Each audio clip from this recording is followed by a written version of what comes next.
कहते हैं अति हर चीज की बुरी होती है।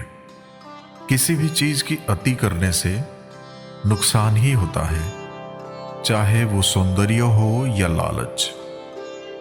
साथियों, प्राचीन काल में राजमहलों में सत्ता, प्रेम और ईर्ष्या की कहानियां आम थी, लेकिन जो सत्य, धर्म और विश्वास की राह पर चलता है, आखिर में वही विजयी होता है।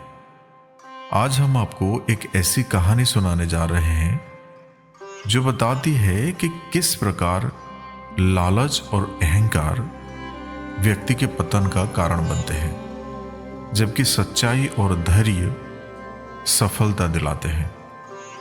ये कहानी है प्रतापगढ़ राज्य की, जहां एक राजा की दो रानियां थी। एक साधारण पर सद्गुणी और दूसरी अति सुंदर पर स्वार्थी। बड़ी रानी कम सुंदर थी और छोटी रानी अत्यधिक सुंदर थी, जिसके कारण राजा छोटी रानी को अधिक प्रेम करते थे। एक दिन क्या हुआ कि छोटी रानी के कहने पर राजा बड़ी रानी पर बहुत नाराज हुआ, तो बड़ी रानी रोती हुई महल से जंगल की ओर चली गई। जंगल में जाकर एक नदी के किनारे अनार के पेड़ के नीचे बैठकर वो जोर जोर से रो रही थी कि तभी एक नन्ही सी परी वहां प्रकट हुई। उस परी ने रानी से उसके रोने का कारण पूछा। बड़ी रानी ने सब कुछ सच सच बता दिया। तब परी बोली, ठीक है, मैं जैसा कहती हूं वैसा ही करो, न ज्यादा न कम। पहले इस नदी में 3 डुबकी लगाओ और फिर इस अनार के पेड़ से एक अनार तोड़ो, और ऐसा कहकर परी गायब हो गई। बड़ी रानी ने वैसा ही किया जैसा कि परी ने कहा था। जब बड़ी रानी ने पहली डुबकी लगाई तो उसके शरीर का रंग और साफ हो गया, सौंदर्य और निखर गया। फिर दूसरी डुबकी लगाने पर उसके शरीर में सुंदर कपड़े और जेवर आ गए, और फिर तीसरी डुबकी लगाने पर रानी के सुंदर लंबे काले घने बाल आ गए। इस तरह रानी बहुत सुंदर लगने लगी। नदी से बाहर निकलकर रानी ने परी के कहे अनुसार अनार के पेड़ से एक अनार तोड़ा। उस अनार के सारे बीज सैनिक बनकर फूट आए और रानी के लिए एक तैयार पालकी में उसे बिठाकर राज्य में वापस ले गए।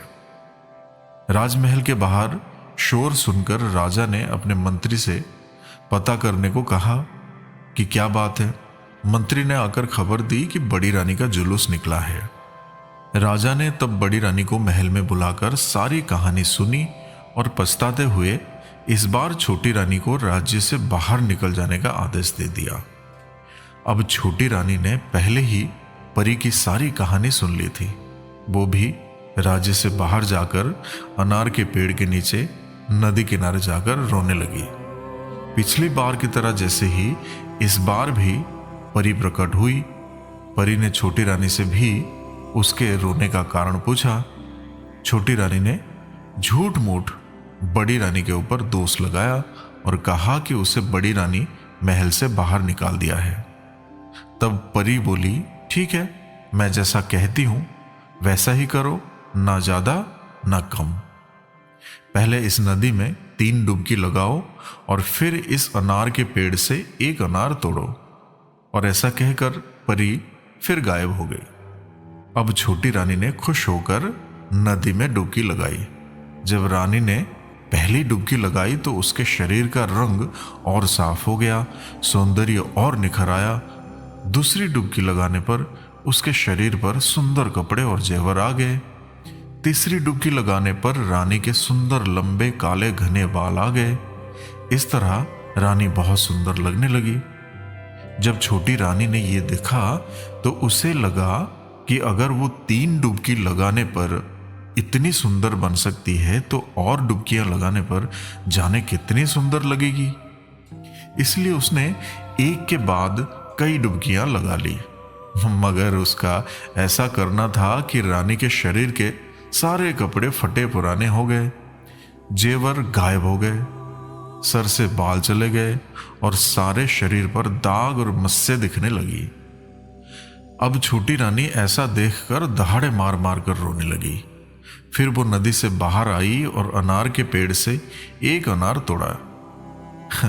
लेकिन उस अनार में से एक बड़ा सा सांप निकला और रानी को खा गया।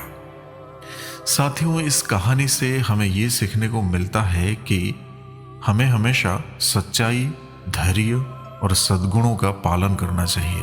बड़ी रानी ने बिना किसी छल कपट के परी के आदेशों का पालन किया, जिससे उसे सौभाग्य प्राप्त हुआ। वहीं छोटी रानी ने अपने लालच के कारण अपनी ही जिंदगी गंवा दी।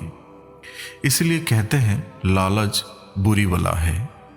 अधिक पाने की चाहत कभी कभी सब कुछ छीन लेती है।